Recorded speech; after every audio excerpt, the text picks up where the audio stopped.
வெங்கட் பிரபு இயக்கத்தில் விஜய் நடித்த கோட் திரைப்படம் 400 கோடி ரூபாயில் உருவான இத்திரைப்படம் இதுவரைக்கும் 318 கோடி வசூல் செஞ்சிருக்கிறதா ஒரு தகவல். தமிழ், கன்னடா, மலையாளம், ஹிந்தி இவங்களுக்கெல்லாம் லாபகரமாக இருக்குது.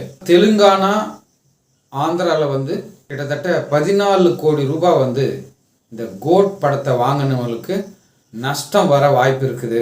இந்த திரைப்படத்தை வாங்கிய ஆந்திராவில் ரிலீஸ் செஞ்சாங்க இல்லையா, அவங்க சொன்னாங்களா அப்படின்னு பார்த்தீங்கன்னா அவங்கெல்லாம் யாருமே மீடியாவுக்கு சொல்லலை. அதிகாரப்பூர்வமாக இந்த திரைப்படத்தை தயாரித்த தயாரிப்பாளர் எங்களுக்கு எவ்வளோ கிடச்சிருக்கு அப்படின்றது அவங்களும் சொல்லலை. 400 கோடி ரூபாய் வசூல் செஞ்சுருக்குதுன்னா அதில் டேக்ஸும் போகும். சேட்டலைட் உரிமையும் ஓடிடி உரிமையும் கூட அவங்கக்கிட்ட இருக்குது. இன்னும் ஒரு வாரம் கழித்து தான் பார்த்தீங்கன்னா கோட் திரைப்படத்தின் உண்மையான வசூல் அந்த தயாரிப்பாளரே முன் சொன்னால் நல்லா இருக்குன்னு நினைக்கிறேன்.